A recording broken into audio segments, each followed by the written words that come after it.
guys, so today I am doing a review plus demo of the Hourglass Ambient Lighting Palette. This is the packaging as we've probably seen.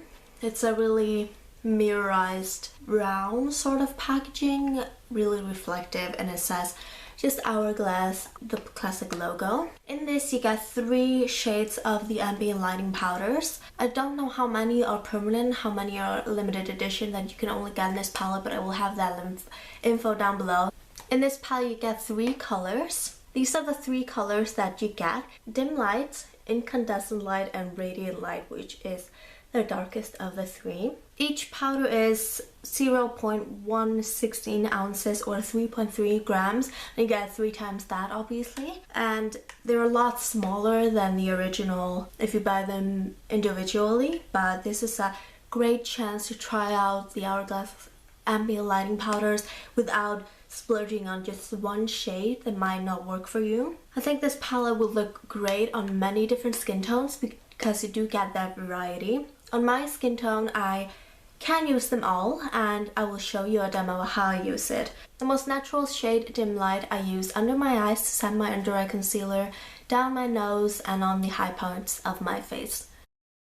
Radiant light I use sort of to bronze up my skin because it is a warm brown type of color. I use it where the sun would naturally hit me on my forehead and sort of on the contours of the face. Incandescent light I use as a highlighter. It's a very light shade with a pink undertone. It's the most shimmery of the 3, so I think it looks great as a cheekbone highlighter that you could also probably use in the inner corners of the eye, for example. Before I purchased this palette, which was back in November 2014, I read a lot of reviews about it, and a lot of people described it as a glow from within instead of like a heavy packed highlighter on your skin, which I totally agree with. But when I read that, I thought it was so subtle that you couldn't really overdo it, but I found that not to be true.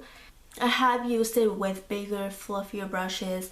For example, this brush, which is just a random angled contour brush. It's pretty big, it packs on a lot of product, and after applying even the dim light shade, which is pretty natural and not too shimmery, I still kind of look like a disco ball. So even though these are really natural glow from within shades, you can still overdo it, and you need to be careful on where you apply it, especially the middle shade because it has the most shimmer. The brush I specifically bought for this was the Sigma Powder Blush Brush F10. And this is what it looks like. It gives a really light application because it's not too densely packed, and it just brushes on beautifully on the skin. As for the highlight shade, you will probably get a better result using a tapered highlight brush or something a bit smaller that targets a smaller area. But I found just lightly dabbing this on the tops of my cheekbones has been working out just fine. After buying this palette, I've not been reaching into my more extreme highlighters as much. I feel like this is a much more natural glow. The powders kind of blur out your imperfections and make your skin look so much more smooth.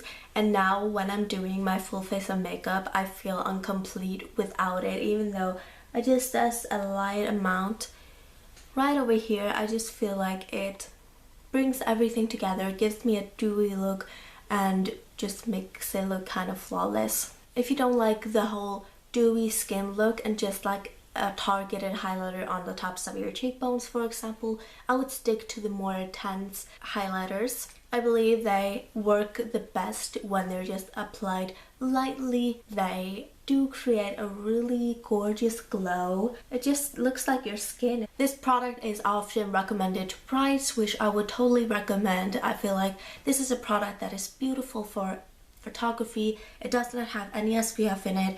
It reflects light beautifully because it's, like I mentioned, not too intense. It's just a gorgeous natural glow. This palette does not have any distinctive scent, which I really like, and it does not irritate my skin personally, so I found using it just really enjoyable. I've already seen the dim light powder kind of go flat, which I don't know if you can really see, but I've been using it a lot now. Every single time that I do my full face of makeup, I gravitate towards this, and this also works when you're doing a light natural look because it just brings out that extra glow.